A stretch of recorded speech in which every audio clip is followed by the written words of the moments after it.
பாரத பிரதமர் நரேந்திர மோடியின் ஆதரவு பெற்ற ஸ்ரீபெரும்புதூர் தொகுதியின் வெற்றி வேட்பாளர் VN வேணுகோபால். வாக்களிப்பீர் சைக்கிள் சின்னத்திற்கு.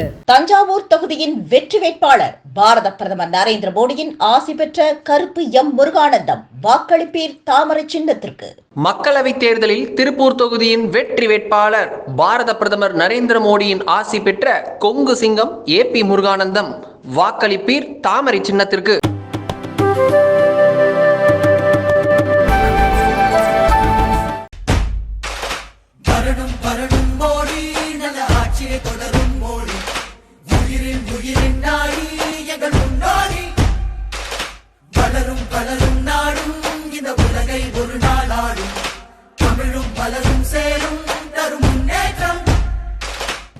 தமிழாரி உயர்ந்திடவா, தடைமீறி பறந்திடவா, வரலாற்றை தெரிந்திடவா, தன்மானம் மீட்டிடவா, விடியாத விடியலை நீ பணியாமல் எதிர்த்திடு நீ, துணிவோடு துரத்திடு நீ, வெறிகொண்டு வா.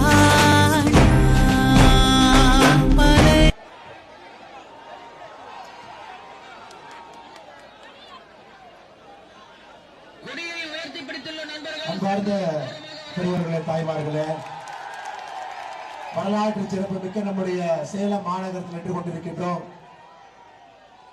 மிக முக்கியமான காலகட்டத்தில் நேரத்தில் நம்முடைய தேசிய ஜனநாயக கூட்டணி சார்பாக இங்கே போட்டியிடக்கூடிய மருத்துவர் டாக்டர் ஐயா அவர்களுடைய கனவுகளை எல்லாம் நனவாக்குவதற்காக பாட்டாளி மக்கள் கட்சியினுடைய வேட்பாளரான அண்ணாதுரை அவர்களை ஆதரித்து இங்கே நின்று கொண்டிருக்கின்றோம். அன்பு சகோதர சகோதரிகள், இது ஒரு சாதாரண தேர்தல் களம் இல்லைங்க. தமிழகத்தில் இருக்கக்கூடிய நாம் அனைவருமே இணைந்து ஒரு மக்கள் கூட்டணியாக ஒரு கூட்டணி உருவாக்கி இருக்கின்றோம். நல்லவர்கள் எல்லாம் இந்த கூட்டணியில் இணைந்து ஒரு வித்தியாசமான அரசியலை மக்கள் மன்றத்தில் வைத்திருக்கின்றோம். டாக்டர் ஐயா அவருடைய நீண்டகால கனவு மதுவில்லாத ஒரு தமிழகத்தை உருவாக்க வேண்டும் என்று, அதெல்லாம் நம்முடைய கண் முன்னால் நனவாவதற்காக இந்த கூட்டணியில் நாம் அனைவரும் கூட இணைந்திருக்கின்றோம். சமீபத்தில் சேலத்தில் நாம் பார்த்தோம், நம்முடைய மருத்துவர் ஐயா அவர்களுக்கும் பாரத பிரதமர் நரேந்திர மோடி அவர்களுக்கு அன்பை நாம் எல்லோரும் கூட வெளிப்படையாக பார்த்தோம். இன்னைக்கு அண்ணன் அண்ணாதுரை அவர்கள் நம்முடைய அன்புக்கெல்லாம் ஏங்கி இங்கே நின்று கொண்டிருக்கின்றார். ஏப்ரல் 19ஆம் தேதி நடக்கப் போகின்ற இந்த வரலாற்று சிறப்புமிக்க தேர்தலில் தமிழகம் முதல் சுற்றிலே நாம் வாக்களிக்க இருக்கின்றோம். அதன் பிறகு 6 சுற்றுகள் இருந்தாலும் கூட முதல் சுற்றுல தமிழகத்தில் எழுப்பக்கூடிய இந்த மோடி அலை என்பது அடுத்த 6 சுற்று இந்தியா முழுவதும் செல்லும். ஜூன் 1ஆம் தேதி நடக்க இருக்கக்கூடிய 7வது சுற்று வரை தமிழகத்திலிருந்து மோடி அலை செல்லும் என்பதில் எந்த மாற்று கருத்தும் இல்லை. சகோதர சகோதரிகள், அண்ணன் அண்ணாதுரை அவர்கள் என்று மக்கள் வேட்பாளராக ஒரு சாமானிய மனிதராக சேலத்துக்கு ஒரு மாற்றம் வேண்டும் என்று நம் முன்னால் நின்று கொண்டிருக்கின்றார். தேசிய ஜனநாயக கூட்டணி எல்லா தலைவர்கள் தொண்டர்கள் இங்கு நின்று கொண்டிருக்கின்றோம். காரணம் என்னங்க ஐயா? எதற்காக இதை வரலாற்று சிறப்புமிக்க தேர்தல் என்று சொல்லுகின்றோம்? இந்தியாவிலே இதற்கு முன்பு 2 தேர்தல் மட்டும்தான். தேர்தல் நடப்பதற்கு முன்பாகவே யார் பிரதமர் என்று நமக்கு தெரியும். 1952 நடந்த முதல் தேர்தல் காங்கிரஸ் கட்சி ஆட்சிக்கு வர்றாங்க. சுதந்திரத்திற்கு பிறகு எல்லோருக்கும் தெரியும். அதன் பிறகு எமர்ஜென்சிக்கு பிறகு நடந்த தேர்தல் காங்கிரஸ் வேண்டாம், ஜனதா கட்சி வேண்டும். 2 தேர்தல் மட்டும்தான். தேர்தல் நடப்பதற்கு முன்பாக யார் வருவார்கள் என்று தெரிந்து நாம் வாக்களித்தோம். அதுபோன்று இந்த வரலாற்று சிறப்புமிக்க தேர்தலில் நம் அனைவருக்கும் தெரியும், பாரத பிரதமர் நரேந்திர மோடி அவர்கள் தான் 3வது முறையாக ஆட்சி கட்டளை அமரப் போகின்றார்கள் என்று தெரிந்து நடக்கக்கூடிய தேர்தல். அதனால நமக்கு எந்த விதமான ஐயப்பாடு இல்லைங்க. மோடி அவர்கள் தான் வரப்போறாங்க. சாதாரணமா வரலைங்க, மிக மிக வலிமையாக வரப்போகின்றார். 2014 283 பாராளுமன்ற உறுப்பினர், 2019 303 பாராளுமன்ற உறுப்பினர், 2024 நமக்கு தெரியும் 400 பாராளுமன்ற உறுப்பினர்களை தாண்டி மோடி அவர்கள் ஆட்சி கட்டளை அமரப் போகின்றார் என்பதை முழுமையாக தெரிந்திருக்கிறது. எதற்காக மோடி வேண்டும்? எல்லோரும் கேட்கிறோம். மோடி அவர்கள் 3வது முறையாக வர வேண்டும், 400 பாராளுமன்ற உறுப்பினர்களை தாண்டி வர வேண்டும் என்று நாம் எல்லோரும் கூட இங்கே குழுமி இருக்கின்றோம். இன்னைக்கு ஒரே ஒரு கேள்விங்க ஐயா, மோடி அவர்கள் எதற்காக வர வேண்டும்? 10 ஆண்டுகளாக பாரத பிரதமர் நரேந்திர மோடி அவருடைய சாதனை என்ன? எதற்காக கட்சியெல்லாம் தாண்டி எல்லாவற்றையும் தாண்டி மோடி அவர்களுக்காக இந்த முறை வாக்களிக்க வேண்டும்? ஐயா, ஒரு 10 விஷயங்களை மட்டும் உங்கள் முன்னால் சொல்வதற்கு நான் கடமைப்பட்டிருக்கிறேன். முதல் விஷயம் பொருளாதாரம். 10 ஆண்டுகள்ல நம்முடைய நாட்டினுடைய பொருளாதாரத்தை நீங்க பாருங்க. 2014 இந்தியா உலகத்தினுடைய 11வது பெரிய பொருளாதார நாடாக இருந்தோம். எனக்கு 10 ஆண்டுகள் கழித்து 2024 உலகத்தினுடைய 5வது பெரிய பொருளாதார நாடாக இருக்கின்றோம். வளர்ச்சி இல்லைங்களா? 6 படிக்கட்டுகள் வளர்ந்திருக்கின்றோம். 11 இருந்து 5. தனிநபருடைய வருமானம் கிட்டத்தட்ட இரட்டிப்பாக இருக்கிறது. வறுமை கோட்டுக்கு கீழே யார் இருக்கிறாங்களோ கோடிக்கணக்கான மக்களை வறுமை கோட்டுக்கு மேலே கொண்டு வந்திருக்கின்றோம். உலக நாடுகள்ல அதிகமாக பொருளாதார வளர்ச்சி இருக்கக்கூடிய முதல் நாடாக இன்னைக்கு நம்முடைய நாடு இருக்கு. 8% வளர்ந்து கொண்டிருக்கின்றோம். மோடி அவர்கள் திரும்ப வரும் பொழுது பொருளாதார வளர்ச்சி என்பது இன்னும் அதிகமாக இருக்குமோ தவிர குறையாது. சேலம் தொழில் நகரங்கள், பொருளாதாரத்தை நம்பி இருக்கக்கூடிய நகரம், எல்லா தொழில் செய்யக்கூடிய மக்கள் இருக்கக்கூடிய நகரம். காலம் காலமாக பொருளாதாரத்தை நம்பி சேலம் மாநகரமே இருக்கு. நமக்கு தெரியும், பொருளாதாரம் வேண்டும் என்றால் வலிமையான ஒரு மனிதர் வந்தால் மட்டும்தான் பொருளாதாரம் இருக்கும். எனக்கு இந்தி கூட்டணியை பாருங்க, என்ன பொருளாதார வளர்ச்சி அவர்களால் கொடுக்க முடியும்? பிரதம மந்திரி யார் என்றே தெரியாது. ஒரு சாதாரண ஒரு பஞ்சாயத்து தலைவர் தேர்தலுக்கு வாக்களித்தாலும் கூட, அண்ணா யாருன்னே பஞ்சாயத்து தலைவர் எலெக்ஷன் நிக்கிறது, அவர் பேர் என்ன ஊருன்னு, எதுக்கு ஓட்டு போகணும்? ஒரு பஞ்சாயத்து தலைவர் தேர்தலுக்கு யார் அவர் பொருத்தமானவரா, நம்ம பஞ்சாயத்திற்கு தலைவராக வருவதற்கு முழு தகுதியுடையவரால் ஒரு பஞ்சாயத்து தேர்தலில் அவர் யார் என்பதை நாம் தெளிவுபடுத்தி வாக்களிக்கின்றோம். ஆனா இன்னைக்கு நடக்கக்கூடிய தேர்தலில் பிரதம மந்திரி வேட்பாளர் யார் என்று தெரியாது என்கின்றார். ஒரே ஒரு விஷயம் சொல்றாங்க, 2004 வாக்களித்தோம், பிரதம மந்திரி யாருன்னே தெரியாது. 10 நாள் கழிச்சு மன்மோகன் சிங் அவங்களை கூட்டிட்டு வந்து இவர் தான் பிரதம மந்திரி. நாம என்ன சொன்னோம்? ஐயா, நம்ம இவருக்கு ஓட்டு போடல, இந்த பிரதம மந்திரி ஓட்டு போடல, நீங்க யாரும் முடிவு பண்றாங்க? அந்த 10 தலைவர்கள் சொன்னாங்க, சோனியா காந்தி சொன்னாங்க, லல்லு பிரசாத் யாதவ் சொன்னாங்க, கருணாநிதி அவர்கள் சொன்னாங்க, ஃபரூக் அப்துல்லா சொன்னாங்க, நாங்க முடிவு பண்ணிட்டோம், நாங்க 10 பேரு, எங்களுக்கு இவர்தான் சரியாக இருப்பார், இவர்தான் பிரதம மந்திரி. அந்த 2004 நடந்த கேலி கூத்து மறுபடியும் 2024 நடக்க வேண்டுமா என்பதை நீங்கள் சிந்திக்க வேண்டும். பிரதம மந்திரி யார் என்பதை தெல்ல தெளிவாக தெரிந்து வாக்களிப்பதுதான் ஒரு ஜனநாயகத்தில் நாம் செய்யக்கூடிய முதல் செயலை கிடையாது, சரியான கடமை. இவர்தான் பிரதமர், இவர் வந்தால் இப்படி இருக்கும், இவருடைய பலம் எது, பலவீனம் எது, அது தெரியாம எப்படிங்க ஐயா ஓட்டு போடுவோம்? ஒரு பிரதம மந்திரி தான் ஒரு நாட்டை வழிநடத்தக்கூடிய தலைவர். அடுத்த 5 ஆண்டுகள் இந்த நாடு எந்த பாதையிலே செல்ல வேண்டும் என்று தீர்மானிக்கக்கூடிய முழு சக்தி படைத்தவர். ஆனா இந்திய கூட்டணியுடைய முதல் பிரச்சனையே யார் பிரதம மந்திரி வேட்பாளர் என்பதை இன்னும் அவர்களுக்குள்ள முடிவு செய்யவில்லை. காரணம், ஒரு நண்டு இன்னொரு நண்டை இழுப்பது போல எந்த நண்டும் மேலே வரப்போவதில்லைங்க ஐயா. பொருளாதாரம் வளர வேண்டும் என்றால் நிலையான ஆட்சி வேண்டும் என்பதை முழுமையாக நாம் உணர்ந்து கொள்ள வேண்டும். இரண்டாவது ஐயா, எதற்காக மோடி அவர்கள்? ஐயா, நம்முடைய ஆட்சியில தான் முதலாக அரசு சாதாரண மனிதனை நோக்கி வந்திருக்கு. 2014 முன்பு யாராச்சும் வந்து கேட்டாங்களா, அண்ணே வீடு இருக்கா, அண்ணே கான்கிரீட் வீடு இருக்கா, வீடு கட்டி தட்டுமா? மோடி அவர்கள் தான் முதலாக கேட்டார்கள். வீடு இல்லாதவர்களுக்கு மோடி வீடு, எல்பிஜி சிலிண்டர் இல்லாதவங்களுக்கு எல்பிஜி சிலிண்டர், குடிநீர் பைப் மூலமா வரலீங்களா, குடிநீர் பைப் மூலமா வரும். சாலை ஓரத்தில் வியாபாரம் பண்றீங்க, பஜ்ஜி கடை போட்டிருக்கீங்க, சாலை ஓரத்தில் ஒரு கடை போட்டிருக்கிறீங்க, வியாபாரம் செய்றீங்க, வங்கியில கடன் கிடைக்கலையா, சுபநிதி திட்டம். சிறு குறு தொழில் செய்றீங்க, பெரிய வங்கியில் உங்களுக்கு கடன் கொடுக்க மாட்டாங்க, முத்ரா திட்டம். விஸ்வகர்மாக்களாக 5 சமுதாயமும் 13 வேறு சமுதாயம் இணைத்து 18 சமுதாயத்திற்கு 18,000 கோடி ரூபாய் மதிப்புல விஸ்வகர்மா யோஜனா. யோசிச்சு பாருங்க, முதலாக இந்த 10 ஆண்டுகளில் தான் ஒரு அரசு சாமானிய மனிதனை தேடி வந்திருக்கிறது. இந்தியாவில் அரசியல சாமானிய மனிதன் தான் அரசை நோக்கி தேடி போவோம். இது இன்னும் நடக்கும். அடுத்த 5 ஆண்டுகள் இன்னும் சாமானிய மனிதர்களை தேடி நம்முடைய அரசு வந்துகிட்டே இருக்குங்க ஐயா. மூன்றாவது ஐயா, நம்முடைய அமைச்சரவையில் 76 பேர் இருக்காங்க ஐயா, 76 பேர். மோடி அவர்களோடு சேர்ந்து 76 அமைச்சர், 76 அமைச்சர்கள் இருக்காங்க. நீங்க பாருங்க, யார் அவங்கன்னு பாருங்க. எந்த குடும்பத்தில் பிறந்தாங்க, எதற்காக அரசியலுக்கு வந்தாங்க, அவங்க பின்புலம் என்ன? அப்பா பேரை வச்சு வந்திருக்காங்களா? உண்மையான அரசியல் தெரியுமா? 76 அமைச்சர்கள்ல 11 அமைச்சர்கள் பெண்கள், 12 அமைச்சர்கள் பட்டியலின சகோதர சகோதரிகள், 27 அமைச்சர்கள் பிற்படுத்தப்பட்ட வகுப்பு. இந்திய அரசியல்ல இது போன்ற ஒரு அமைச்சரவை இதுவரை நாம் பார்த்தது கிடையாதுங்க, பார்த்தது கிடையாது. 11 பெண்கள், 12 அமைச்சர்கள் பட்டியலின சகோதர சகோதரிகள், 27 அமைச்சர்கள் பிற்படுத்தப்பட்ட வகுப்பு.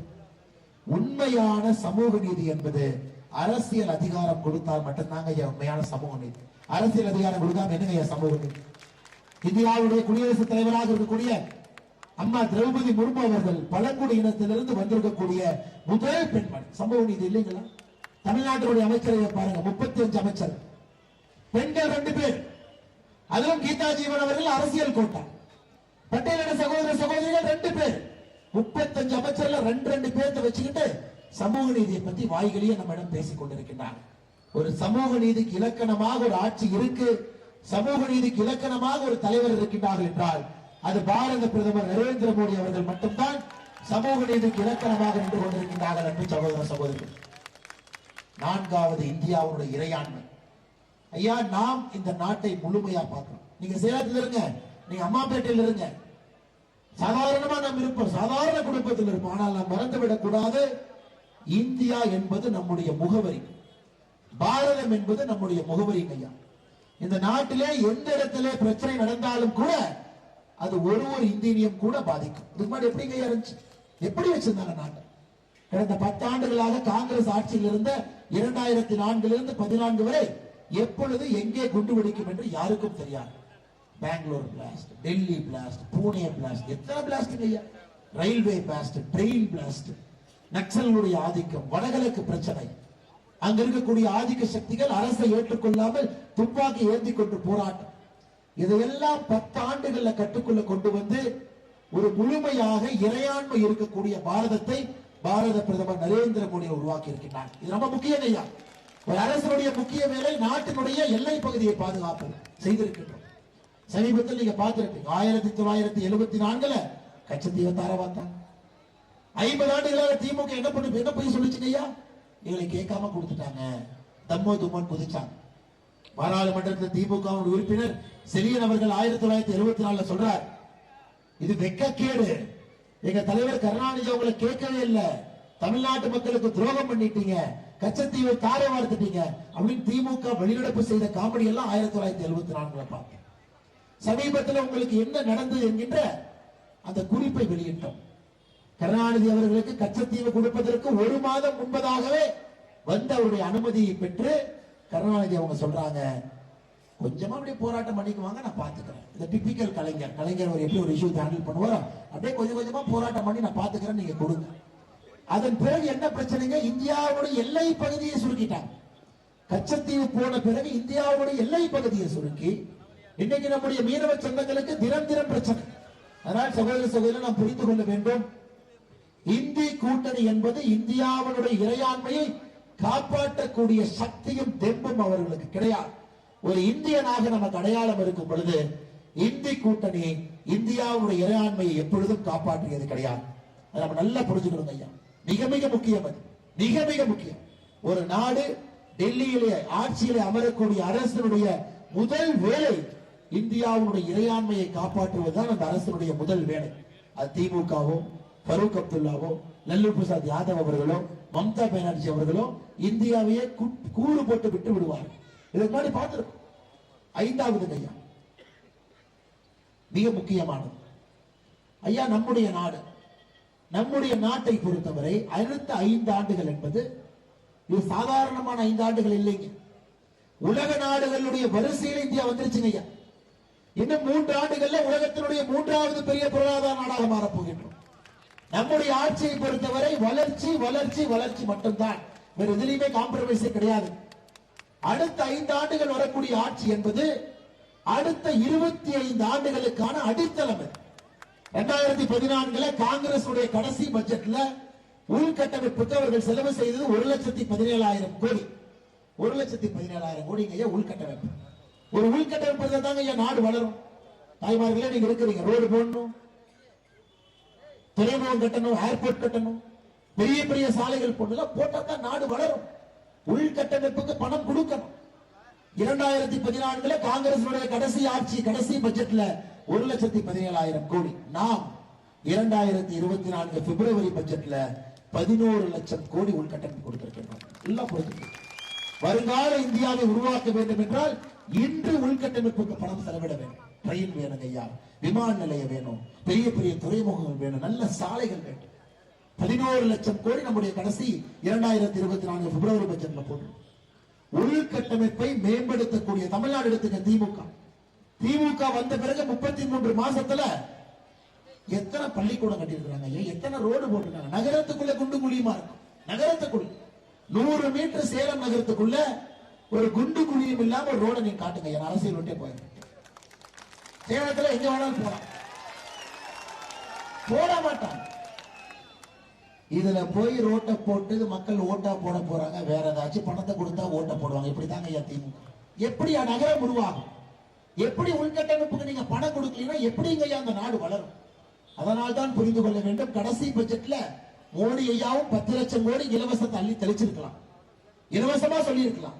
ஆனால் உள்கட்டமைப்புக்காக 11 லட்சம் கோடியை ஒதுக்கி இருக்கின்றன. நல்லா புரிஞ்சுக்கணும். இதை செய்தால் மட்டும்தான் இந்த நாடு வளரும் என்பதை நம்முடைய அன்பு சகோதர சகோதரிகள், பெரியோர்கள், தாய்மார் உணர்ந்து கொள்ள வேண்டும். நாம் ஆட்சியில் இருப்பது இந்தியாவை கட்டமைப்ப, இந்தியாவை உருவாக்க, அடுத்த தலைமுறை இந்த நாட்டில் வாழும். இன்னைக்கு பாருங்க, திராவிட முன்னேற்ற கழகத்தினுடைய 33 மாத கால ஆட்சியில யாராவது ஒருத்தர் இங்க நிம்மதியா இருக்க முடியுங்களா? ஐயா, கரண்ட் பில் ஏத்துறதெல்லாம் பார்த்திருக்கோம். ஆனா விதவிதமா கரண்ட் பில் ஏத்தி உங்ககிட்ட தான் பார்த்திருக்கோம். நிலை கட்டணம் உயர்வு, அதுக்கப்புறம் தான் நிலை கட்டணம் என்னன்னு தெரிஞ்சுக்கிட்டோம். பீக் அவர் டிமாண்ட் சார்ஜ், அதாவது 8 மணி நேரம் அதிகமா கரண்ட் பயன்படுத்தினீங்கன்னா அது உயர்வு. அப்ப இவங்கிட்ட இருந்து தப்பிச்சுக்கலாம்.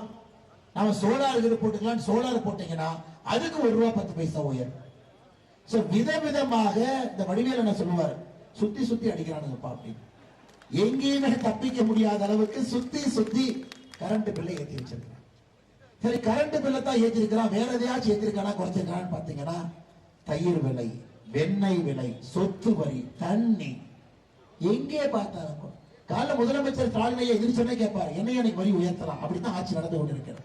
33 மாத காலமாக எதையும் விட்டு வைக்கவில்லை. எதையெல்லாம் உயர்த்த முடியுமோ விலையை உயர்த்தி வச்சிருக்கிறான். குறிப்பா நகராட்சியில குப்பை வரி. ஏன்னா அங்கவங்க பண்ண மேயர் சும்மா இருப்பாங்களா, இவங்க உயர்த்ததான் போறாங்க. மக்களுக்கு விலைவாசி உயர்விலே மாட்டிக்கொண்டு கஷ்டப்பட்டு கொண்டிருக்கின்றோம். இன்னைக்கு இவங்க 511 தேர்தல் வாக்குறுதி கொடுத்து வந்தாங்க ஆட்சி, 511. ஆனா முதலமைச்சர் என்ன சொல்லியிருக்கணும், சேலத்துல பேசினாருங்க 4 நாளைக்கு முன்னாடி. என்ன சொன்னாரு, இந்த அண்ணாமலை ரவுடியா பிஜேபியில சேர்த்துறாருன்னு அவரே ஒரு புத்தகம் தூக்கிட்டு வந்தார். என்ன வீரபாண்டி ஆறுமுக நான் சேர்த்துட்டேன், அப்படியான சேர்த்து ஒரு புத்தகத்தை தூக்கிட்டு வந்தார். நான் யாரை பற்றியும் தவறாக பேச விரும்பவில்லை. கொஞ்சம் ஸ்டாலின் என்ன சட்டைக்கு பின்னாடி திரும்பி பார்த்தா பெரிய கருப்பு போட்ட ஒரு சட்டையில் இருக்கும். திமுக என்றாலே அராஜகமும் ரவுடிசமும் இணை பிரிந்தது ஒன்னா அப்படியே இருக்கும் ரெண்டும். அவங்க எப்படி பேசுவாங்க, காவல்துறையை பார்த்து சாரன் பேசுவாங்க நினைக்கிறீங்க? திமுக காரன் வாடா போடான்னு பேசுற கட்சி. காவல்துறையை பார்த்து தமிழகத்திலே ஒரு கட்சி வாடா போடா என்று பேசினால் அது திமுக. அந்த முதலமைச்சர் சேலம் ஸ்டேஜில் உட்கார்ந்து எங்களுக்கு பாடம் எடுக்கின்றார், கட்சி எப்படி நடத்த வேண்டும் என்று. அந்த கட்சி முழுவதுமே அண்ணன் காந்தி யாருங்க அமைச்சர், கைத்தறி அமைச்சர் காந்தி யார், கள்ளச்சாராயம் காட்சியதற்கு 1 வருட காலம் குண்டா சட்டத்தில் உள்ள இருந்தார். இவங்க எல்லாம் அமைச்சர். குண்டா சட்டத்திலே 1 வருட காலம் உள்ள இருந்த காந்தி அமைச்சர். 35 அமைச்சர்கள் 11 பேர் மீது ஊழல் வழக்கு நீதிமன்றத்தில் நடந்து கொண்டிருக்கிறது. நீதிமன்றத்தில் 11 பேர் மீது ஊழல் வழக்கு எல்லாம் கொள்ளடிச்சிருக்கு. ஒரு மந்திரி புலால் சிறையில கம்பி அணிட்டு இருக்கார். ஒரு மந்திரி இன்னைக்கு போலாமா நாளைக்கு போலாமா சுப்ரீம் கோர்ட்ல ஹைகோர்ட்ல சுத்திட்டு இருக்கார். இவர் பாடம் எடுக்கிறார். மக்கள், சேலத்து மக்கள் என்ன எதிர்பார்க்கறீங்க ஐயா, அதெல்லாம் விடுங்க. இந்த 511 தேர்தல் வாக்குறுதியில எத்தனை நிறைவேற்றன்னு சொல்லு. நகை கடன் தள்ளுபடி இல்லை, கல்வி கடன் தள்ளுபடி இல்லை, 100 நாள் வேலை வாய்ப்பு திட்டம் 150 நாள் இல்ல. 11ஆம் கிளாஸ் 12ஆம் கிளாஸ் படிக்கிற குழந்தைங்க, காலேஜ் போற குழந்தைங்களுக்கு 10 டிவி இன்டர்நெட் போட்டு டேப் கொடுப்பேன். எல்லாம் வாரிக்கு அறிக்கை. நான் மறந்துடுறேங்க. அப்பப்ப படிக்கணும் எடுத்து திமுக தேர்தல் அறிக்கை இல்லை. 511 தேர்தல் அறிக்கையில எதையும் செய்யாம இன்னைக்கு சுடுகாட்டுக்கூரை ஊழல் இருக்கக்கூடிய ஒருத்தரை கொண்டு வந்து வேட்பாளர் நிறுத்தி வச்சிருக்காங்க. இவங்க வந்து யோகியம் மாதிரி நம்ம ஊர்ல சொல்லுவாங்கல்ல, யோகியம் வர்றா சொம்பெடுத்து உள்ள வையும், அந்த மாதிரி இருக்குது. முதலமைச்சருடைய பேச்சு சேலத்துல யோகியம் வர்றா சேலத்து மக்கள் சொம்பெடுத்து உள்ள வைங்கன்னு சொல்ற மாதிரி இங்கே வந்து பேசிவிட்டு சென்றிருக்கிறார்கள் அன்பு சகோதர சகோதரி. அதனால் நாம் தெளிவாக புரிந்து கொள்ள வேண்டும், தமிழகத்திற்கு தேவையில்லாத ஒரு ஆணி என்றால் அது திராவிட முன்னேற்ற கழகமும் அதனுடைய அரசும் தான் ஒரு தேவையில்லாத ஆணி. நமக்கு வேண்டாங்க. 2024 என்ன தைரியத்துல மக்கள் முன்னாடி வாட்டு கேட்கிறான்னு கேள்வி. என்ன தைரியத்துல இங்க ஓட்டு கேட்கிறாங்க? இவங்க என்ன செஞ்சிருக்கிறாங்க இந்த 33 மாசத்துல? இவர்கள் செஞ்ச 5 விஷயத்தை, இவர்கள் செய்திருக்கக்கூடிய 5 விஷயத்தை திராவிட முன்னேற்ற கழகத்தினுடைய தலைவரும் முதலமைச்சரும் அண்ணன் மு.க. ஸ்டாலின் அவர்கள் மக்கள்கிட்ட வந்து நான் 5 பண்ணிருக்கிறேங்க, 1 2 3 4 5 சொல்லணும். இல்லை, எதுவுமே செய்ய. இன்னும் 1960 இந்த பிஞ்சு போன அரசியல் நான் சொல்றேன். திமுக காரங்க ஐயோ மொழிப்போர் தியாகிகளே அண்ணாமலை அண்ணன் குற்றம் சுமத்திட்டாரு, அவமானப்படுத்திட்டாரு. சரி, 1960 இருந்து பிஞ்சு போன அரசியல் என்னங்க? இவங்க என்ன செய்யறாங்கன்னு சொல்ல மாட்டாங்க. வடக்கு தெற்கு, ஹிந்தி சமஸ்கிருதம் இப்படியே பேசி எத்தனை நாளைக்கு வண்டி ஓட்டுவீங்க? 70 வருஷமா ஓட்டிட்டு இருக்காங்க. இதை திமுக அமைச்சர் சொல்றாங்க, ஓ அண்ணாமலை வந்து ஹிந்தி மொழி திருப்பி பிஞ்சு போன செருப்பிட்டாரு, அவமானப்படுத்தினார். சரிங்க ஐயா, இன்னைக்கு நான் திமுக கேட்கிறேன், மொழி போர் தியாகி நீங்க சொல்றீங்கல்ல, அவங்க குழந்தைங்க இன்னைக்கு என்ன பண்றாங்கன்னு சொல்லுங்க. மொழி போர் தியாகியினுடைய குழந்தை இன்னைக்கு என்ன பண்றாங்க? வறுமை கோட்டுக்கு கீழே ஏதோ ஒரு வேலை செஞ்சிட்டு இருக்கிறாங்க, அவங்க யாருன்னே தெரியாது. மொழிப்போர் தியாகியை வைத்து அரசியல் குளிர் காய்ந்த உங்க குழந்தைங்க என்ன பண்றாங்க? ஆட்சி அதிகாரத்தில் உட்கார்ந்து இருக்கிறீங்க.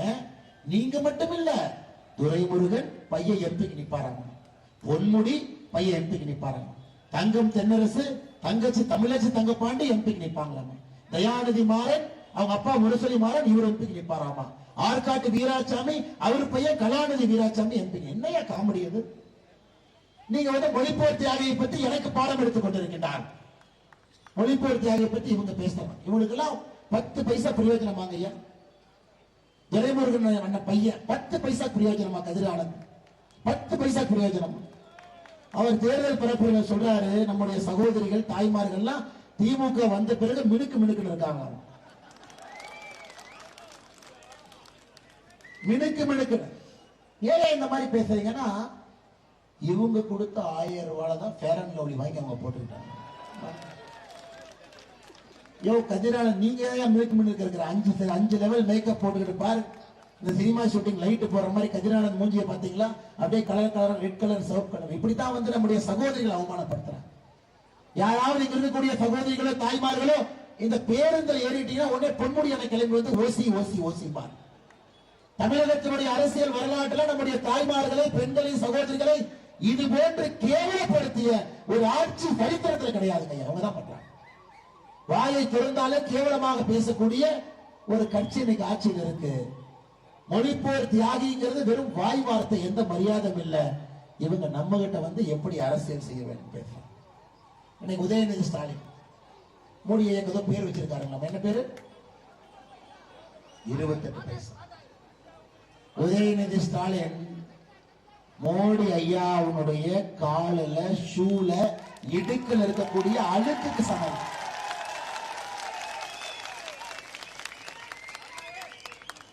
மோடி ஐயாவுடைய காலில் இருக்கக்கூடிய செருப்பினுடைய இடுக்கில் இருக்கக்கூடிய அழுக்குக்கு சமம். என்ன சாட்சார்? என்ன சாட்சார்? இங்க இருக்கக்கூடிய நீங்க எல்லோருமே வேர்வை சிந்தி 2 ரூபாய் சம்பாதிச்சு சாப்பிடுறீங்க. எல்லாம் என்ன வேலையா இருக்கட்டும். அண்ணன் இருக்கிறார், கோடியில ஊசி தொங்கிட்டு இருக்காரு பாருங்க. கொஞ்சம் வேர்வையை சிந்தி பொற்கொள்ளர் அதிகமாக இருக்கக்கூடிய பகுதி விடிய விடிய உட்கார்ந்து அதை கிளீனா பார்த்து வேலை செஞ்சு பண்றாங்க. இருக்கிற எல்லாருமே பஜ்ஜி கடையில ஒரு அண்ணன் பஜ்ஜி போடுறாரு. அந்த வாழைக்காய் கரெக்டா வெட்டி பதமா அப்படி பஜ்ஜி மாவுல போட்டு அதை பதமா எண்ணெயில போட்டு கரெக்டா முருகலா எடுக்கணும். எல்லோருக்கும் தகுதி இருக்கு. உதயநிதி ஸ்டாலின் இருக்கிற ஒரு தகுதி நீங்க சொல்லுங்க. ஒரு தகுதி சொல்லுங்க. ஒரு தகுதி சொல்லுங்க. இவர் வந்து பாரத பிரதமரை பத்தி பேசுவாராம். அந்த 28 பைசா கணக்குக்கு இப்ப வருவாங்க. ஆனா உங்களுக்கு தெரியும், திமுகவுக்கும் கணக்குக்கும் ரொம்ப தூரம் உங்களுக்கு தெரியும். நல்லா படிச்சிருந்தா அவன் திமுக இருக்கு போறாங்க.